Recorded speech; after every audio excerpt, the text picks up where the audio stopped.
am writing this under an appreciable mental strain, since by tonight I shall be no more.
Penniless, and at the end of my supply of the drug which alone makes life endurable, I can bear the torture no longer, and shall cast myself from this garret window into the squalid street below. Do not think from my slavery to morphine that I am a weakling or a degenerate. When you have read these hastily scrawled pages, you may guess, though never fully realize, why it is that I must have forgetfulness or death.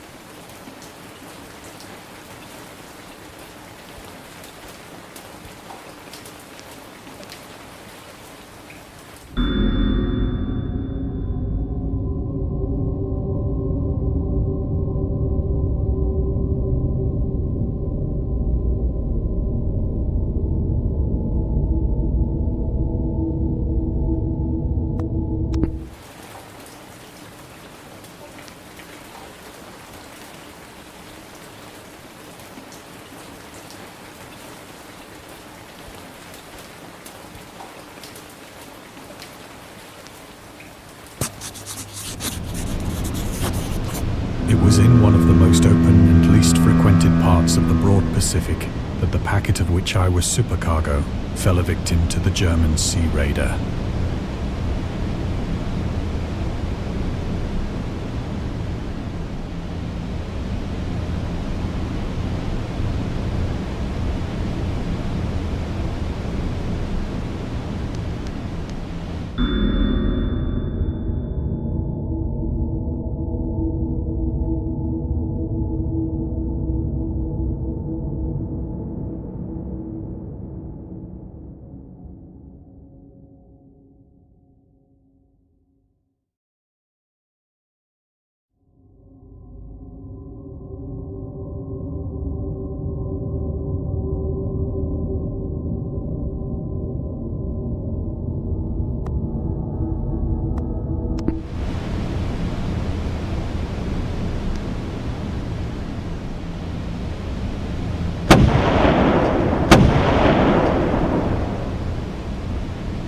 The Great War was then at its very beginning, and the ocean forces of the Hun had not completely sunk to their later degradation. So that our vessel was made a legitimate prize, whilst we of her crew were treated with all the fairness and consideration due us as naval prisoners.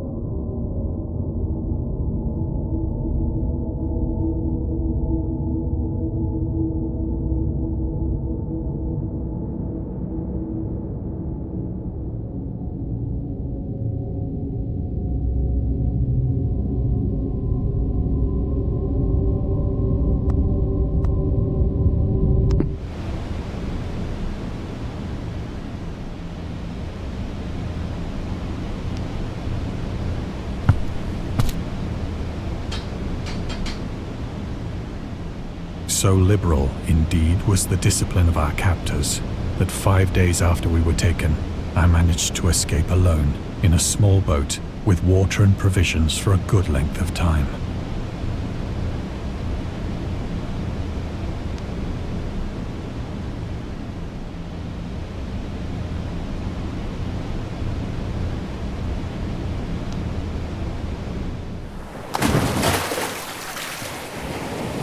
When I finally found myself adrift and free, I had but little idea of my surroundings.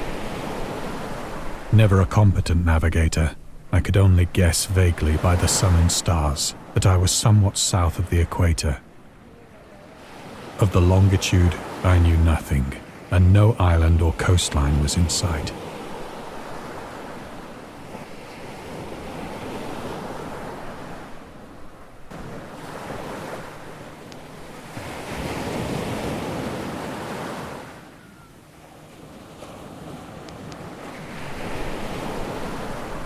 The weather kept fair, and for uncounted days I drifted aimlessly beneath the scorching sun, waiting either for some passing ship or to be cast on the shores of some habitable land.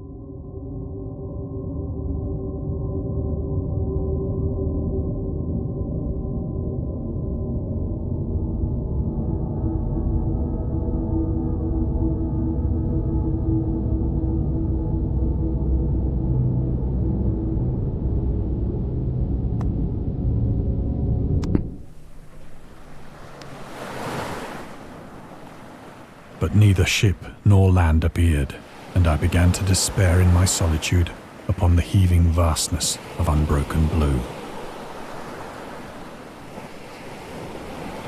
The change happened whilst I slept. Its details I shall never know, for my slumber, though troubled and dream-infested, was continuous.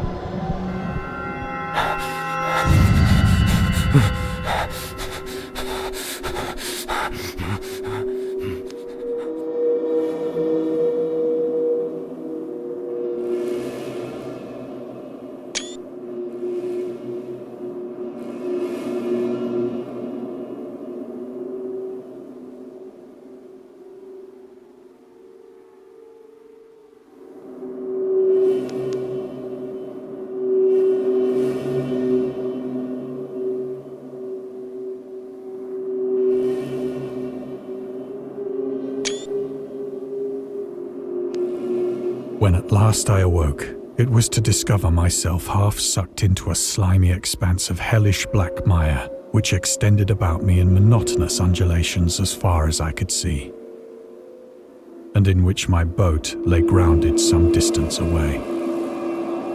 Though one might well imagine that my first sensation would be of wonder at so prodigious and unexpected a transformation of scenery, I was in reality more horrified than astonished.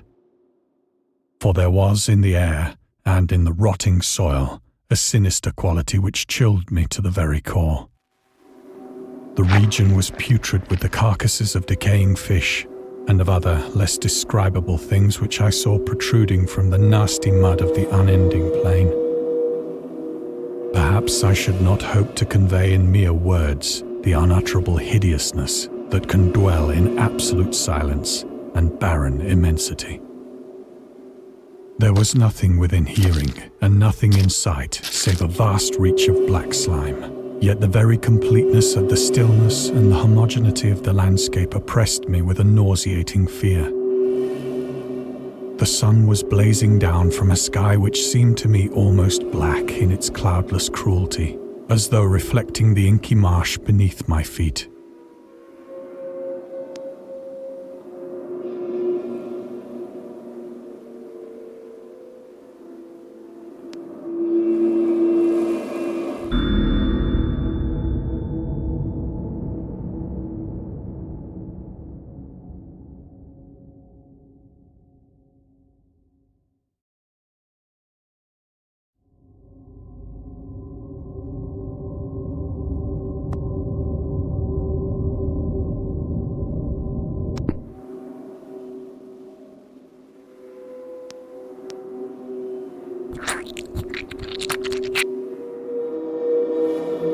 As I crawled into the stranded boat, I realized that only one theory could explain my position. Through some unprecedented volcanic upheaval, a portion of the ocean floor must have been thrown to the surface, exposing regions for which innumerable millions of years had lain hidden under unfathomable watery depths. So great was the extent of the new land which had risen beneath me that I could not detect the faintest noise of the surging ocean, straining my ears as I might. Nor were there any seafowl to prey upon the dead things.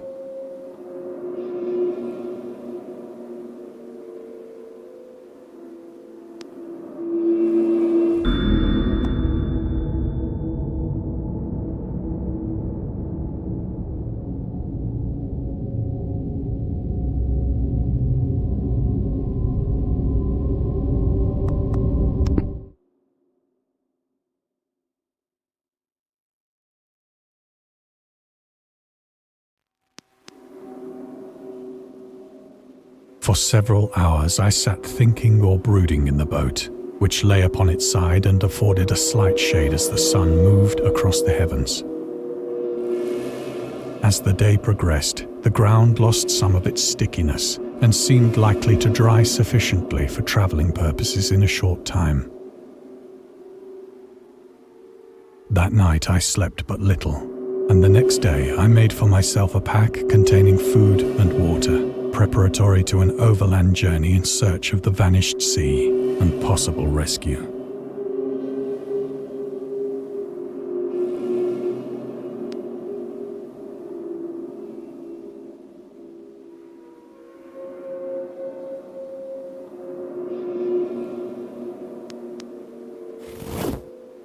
On the third morning, I found the soil dry enough to walk upon with ease.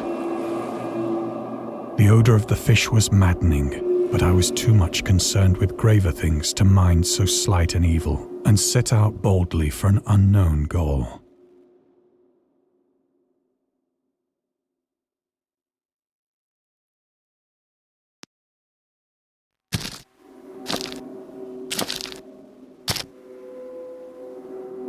All day I forged steadily westward, guided by a faraway hummock which rose higher than any other elevation on the rolling desert.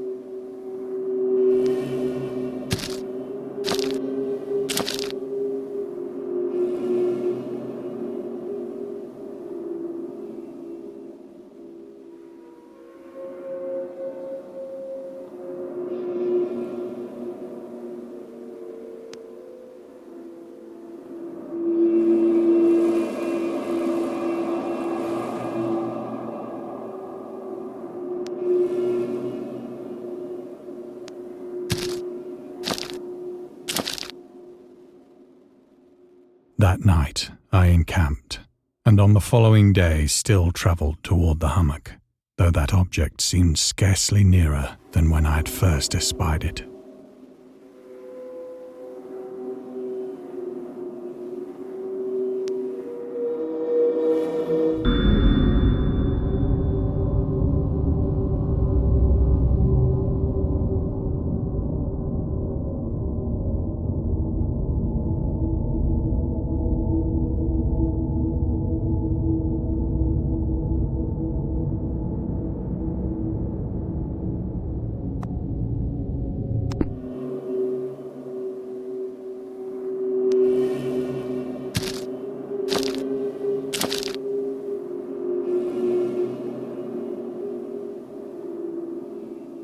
By the fourth evening, I attained the base of the mound, which turned out to be much higher than it had appeared from a distance.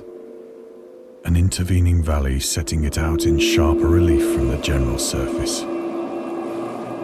Too weary to ascend, I slept in the shadow of the hill. I know not why my dreams were so wild that night. but ere the waning and fantastically gibbous moon had risen far above the eastern plain, I was awake in a cold perspiration, determined to sleep no more. Such visions as I had experienced were too much for me to endure again, and in the glow of the moon I saw how unwise I had been to travel by day. Without the glare of the parching sun, my journey would have cost me less energy. Indeed, I now felt quite able to perform the ascent which had deterred me at sunset. Picking up my pack, I started for the crest of the eminence.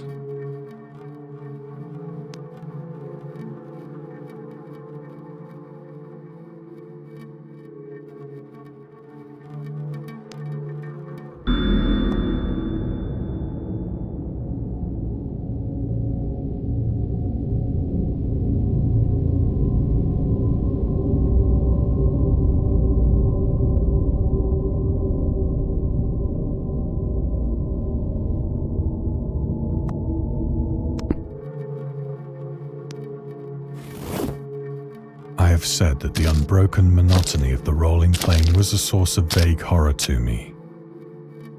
But I think my horror was greater when I gained the summit of the mound and looked down the other side into an immeasurable pit or canyon, whose black recesses the moon had not yet soared high enough to illumine. I felt myself on the edge of the world, peering over the rim into a fathomless chaos of eternal night. Through my terror ran curious reminiscences of Paradise Lost, and of Satan's hideous climb through the unfashioned realms of darkness. As the moon climbed higher in the sky, I began to see that the slopes of the valley were not quite so perpendicular as I had imagined.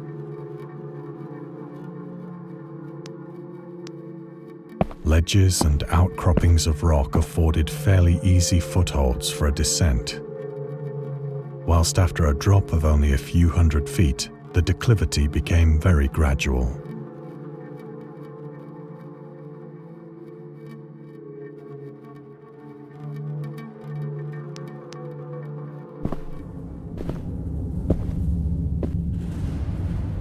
Urged on by an impulse which I cannot definitely analyze, I scrambled with difficulty down the rocks and stood on the gentler slope beneath, gazing into the Stygian deeps where no light had yet penetrated.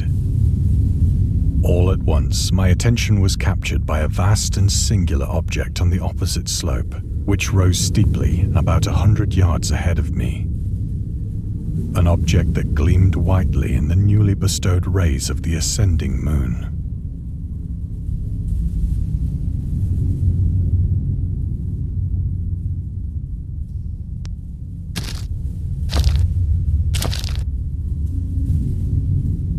That it was merely a gigantic piece of stone, I soon assured myself. But I was conscious of a distinct impression that its contour and position were not altogether the work of nature.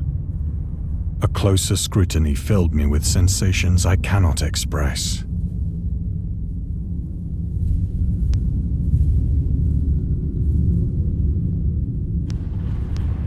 For despite its enormous magnitude and its position in an abyss which had yawned at the bottom of the sea since the world was young, I perceived beyond a doubt that the strange object was a well-shaped monolith, whose massive bulk had known the workmanship and perhaps the worship of living and thinking creatures. Dazed and frightened, yet not without a certain thrill of the scientist's or archaeologist's delight, I examined my surroundings more closely.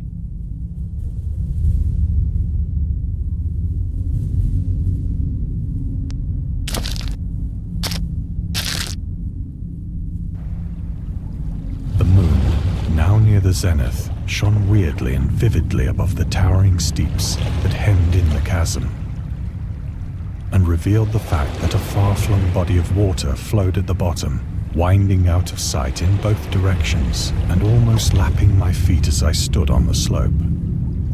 Across the chasm, the wavelets washed the base of the cyclopean monolith, on whose surface I could now trace both inscriptions and crude sculptures.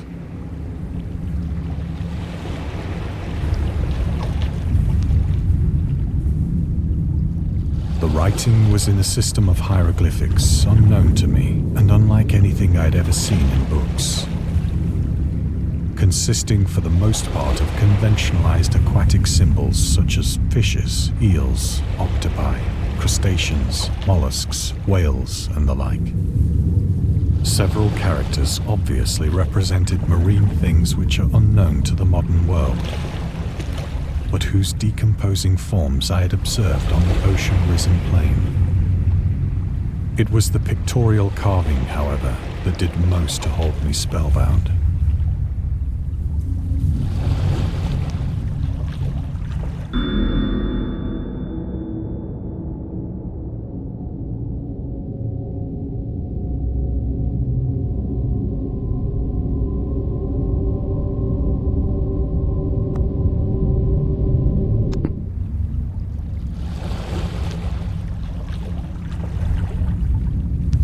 Plainly visible across the intervening water, on account of their enormous size, were an array of bas-reliefs whose subjects would have excited the envy of a Doré. I think that these things were supposed to depict men, at least a certain sort of men, though the creatures were shown disporting like fishes in the waters of some marine grotto, or paying homage at some monolithic shrine which appeared to be under the waves as well. Of their faces and forms I dare not speak in detail, for the mere remembrance makes me grow faint. Grotesque beyond the imagination of a Poe or a Bulwer. They were damnably human in general outline, despite webbed hands and feet, shockingly wide and flabby lips, glassy, bulging eyes, and other features less pleasant to recall. Curiously enough, they seem to have been chiseled badly out of proportion with their scenic background. For one of the creatures was shown in the act of killing a whale, represented as but little larger than himself. I remarked, as I say, their grotesqueness and strange size, but in a moment decided that they were merely the imaginary gods of some primitive fishing or seafaring tribe. Some tribe whose last descendant had perished eras before the first ancestor of the Piltdown or Neanderthal man was born.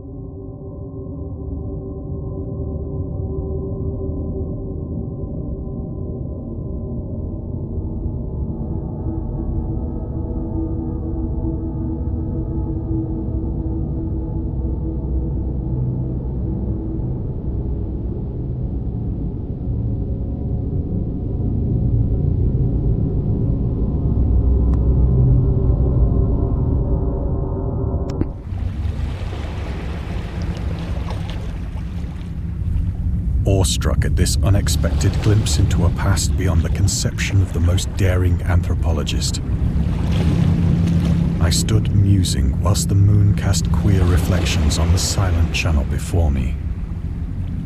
Then, suddenly, I saw it. With only a slight churning to mark its rise to the surface, the thing slid into view above the dark waters.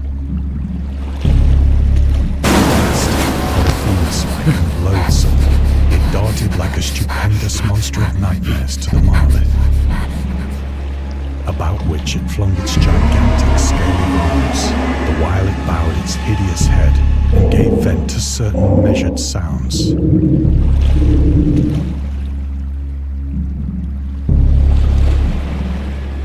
I think I went mad then. Of my frantic ascent of the the slope and cliff, and of my delirious journey back to the stranded boat, I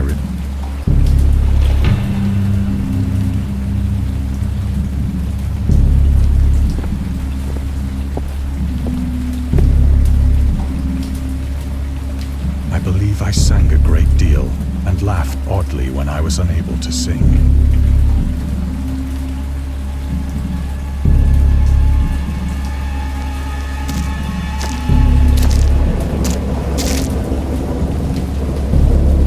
I have indistinct recollections of a great storm sometime after I reached the boat.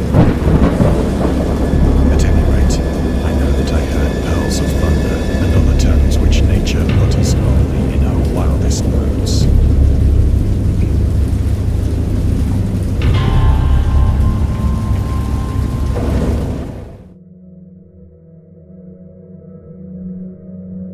When I came out of the shadows, I was in a San Francisco hospital, brought thither by the captain of the American ship which had picked up my boat in mid-ocean.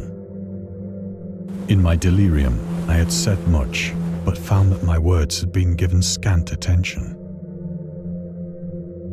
Of any land upheaval in the Pacific, my rescuers knew nothing. Nor did I deem it necessary to insist upon a thing which I knew they could not believe.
Once I sought out a celebrated ethnologist and amused him with peculiar questions regarding the ancient Philistine legend of Dagon, the fish god.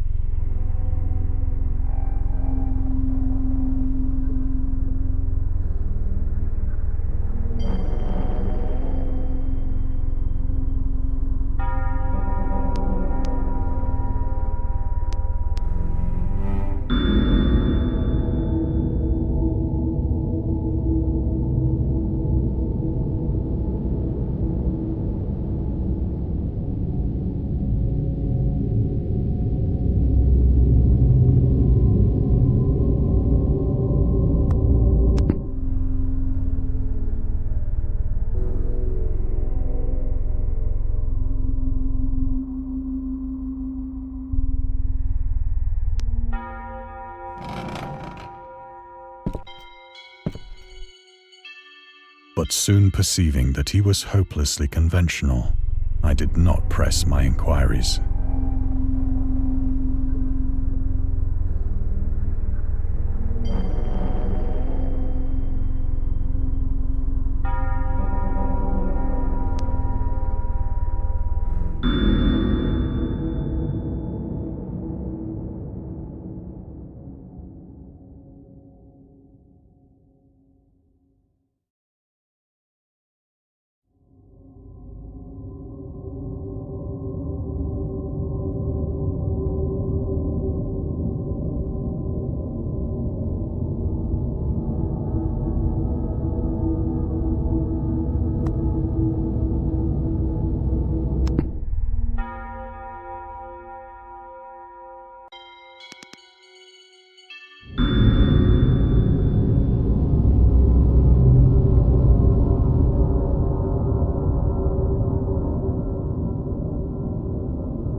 It is at night, especially when the moon is gibbous and waning, that I see the thing. I tried morphine, but the drug has given only transient surcease and has drawn me into its clutches as a hopeless slave. So now I am to end it all, having written a full account for the information or the contemptuous amusement of my fellow men.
Often, I ask myself if it could not all have been a pure phantasm. A mere freak of fever as I lay sun-stricken and raving in the open boat after my escape from the German man-of-war. This I ask myself, but ever does there come before me a hideously vivid vision in reply. I cannot think of the deep sea without shuddering at the nameless things that may at this very moment be crawling and floundering on its slimy bed, worshipping their ancient stone idols and carving their own detestable likenesses on submarine obelisks of water-soaked granite. I dream of a day when they may rise above the billows to drag down into their reeking talons the remnants of puny, war-exhausted mankind. Of a day when the land shall sink and the dark ocean shall ascend amidst universal pandemonium.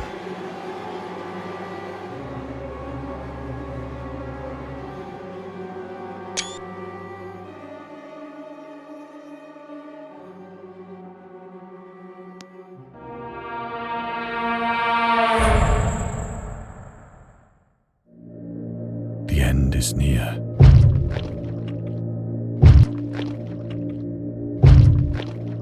I hear a noise at the door, as of some immense slippery body lumbering against it.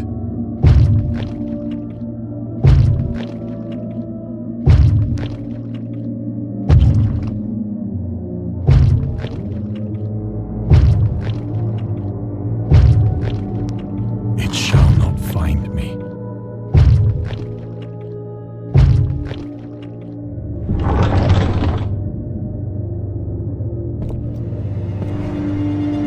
God, that hand!